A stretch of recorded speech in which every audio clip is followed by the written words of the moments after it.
Bienvenue sur la Malle en Coin. Aujourd'hui, la fabrication et la pose de poignées cuir.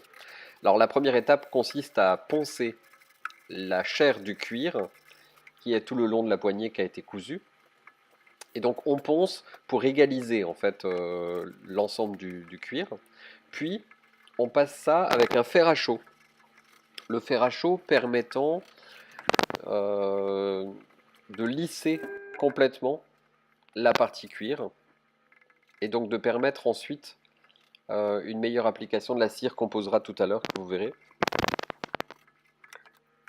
Donc j'ai poncé une première fois, j'ai passé le fer à chaud, je ponce ensuite en 320, alors 320 ou 240, ou c'est pas très précis, et c'est pas nécessaire d'être très précis.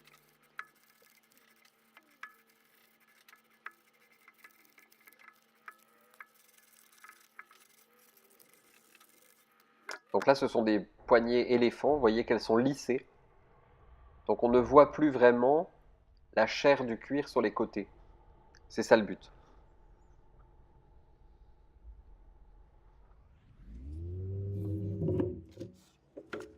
Une fois fait, on passe avec un fer à chaud. Donc ces fers à chaud sont faits spécialement pour pouvoir poser une goutte de cuir qu'on va faire fondre avec la spatule. Là, vous voyez, mon fer est un peu trop chaud, donc je vais être obligé de le régler et de le diminuer. À chaque fois, on prend une goutte de cire chaude qu'on fait fondre au fer et on va l'appliquer sur la tranche du cuir. Le but du jeu, historiquement, était de rendre étanches ces tranches, un peu comme du fondure dans du bois, de façon à ce que l'eau ne puisse pas pénétrer dans cette tranche de cuir.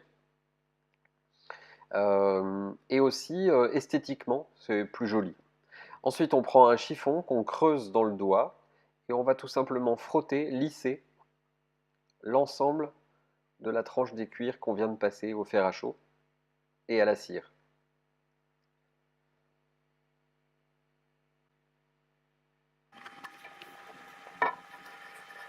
Une fois fait, on utilise du teint de tranche. Donc là, j'utilise un teint de tranche noir.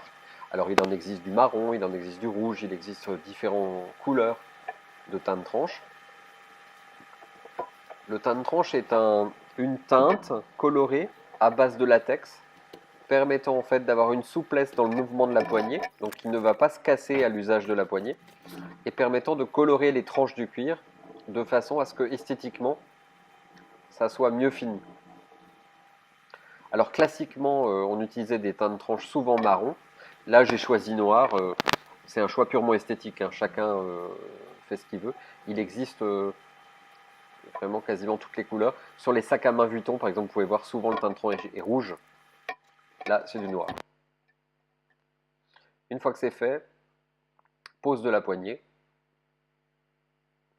Donc là, comme c'est du cuir dans du chêne, je pré-perce un minimum le chêne quand même parce que c'est relativement épais.